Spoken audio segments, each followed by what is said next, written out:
kaninyo ang Ebanghelyo sumala ni Lucas.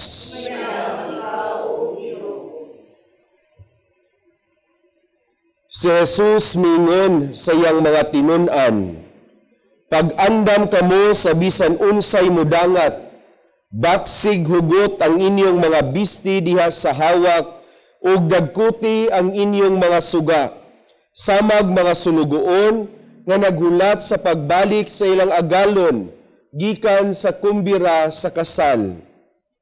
Inigabot niya og inigtuktok, ablihan dayon nila ang pultahan, bulahan kadtong mga sunugoon nga makaplagan sa ilang agalon, nga nagtukaw ug nag-andam. Sultihan ko kamo nga magbakos siya, palingkuron sila sa kananan ug silbihan niya. Ug bulahan sila kung ikaplagan niya nga andam, bisan kung moabot siya sa tungang gabii o kadlawon na. Ug timan-i kini, kung nahibalo pa ang tagbalay kanus amo abot ang kawatan, dili gayud siya mutugot nga lungkabon sa kawatan ang iyang balay. Busa kamo usab, kinahanglang mangandam, kay ang anak sa tawo moabot sa takna nga wala ninyo siya paabuta. Mga igsuon, ang Ebanghelyo sa Ginoo.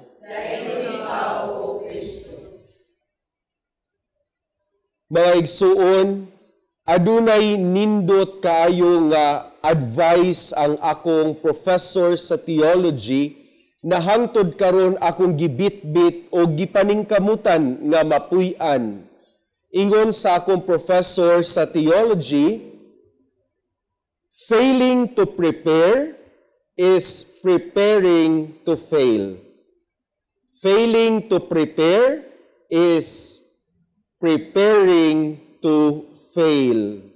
Ang iya ang pahimangno kanamo kanunay sa akong mga classmate, mga igsuon, nga kinahanglan namo mangandam. Dili lang panahon sa exam, kundili every time musulod kami sa klase. Tungod kay para niya, ang among preparation sa klase is actually a foundation of our preparation for the many challenges of life.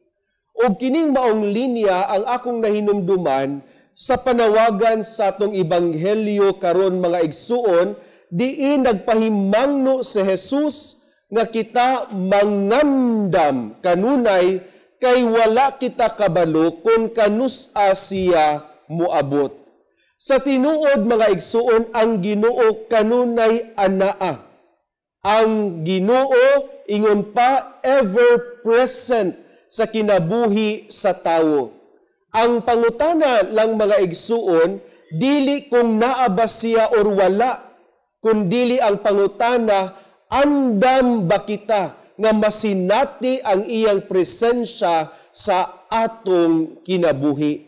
In other words, ang atong Ebanghelyo karon mga igsuon nagtudlo kanato that the best time to prepare for our God encounter is not tomorrow, not later, but in the here and the now.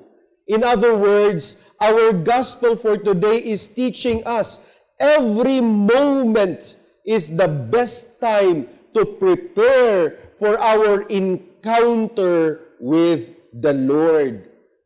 Mao kini ang atong pamalandungan mga igsuon, kay kung atong lantawon ang atong tawhanong kasinatian, there are many times that we recognize God's presence, God's abiding presence.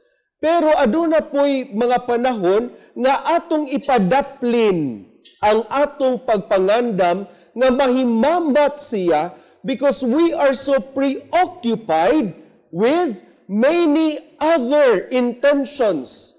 We are also preoccupied by the very fact na daghan patag oras. Daghan patag oras. Mabitaw mga igsuon, adunay joke pero to some degree tinuod. Ang pinakamaampuon daw na hutong sa katilingban, Ang hutong sa mga nangandam para sa ila ang board exam o ang mga tigulang. Naniguro naman ang mga tigulang na halos kada adlaw sa ilang kinabuhi magampo na gyud bisag kanusa, bisag asa magpamisa kay para nila hapit na ang Ginoo. Pero sa atong ebanghelyo mga igsuon, the Lord is present every moment. Therefore, we are called to prepare for that encounter. Unsa man ang atong buhaton mga igsuon? Una, let us always remember that He is always here. He is always here. Kung ato kining hubaron sa konkretong pamaagi, ang ato untang number one preoccupation, mao ang atong paghimamat kaniya. Ikaduha mga igsuon, atong pangandaman ang iyang pag-abot pinaagi sa atong mapadayunong pagpalalom sa kinabuhi nato sa pag-ampo. Our God relationship will always thrive in our decision to pray.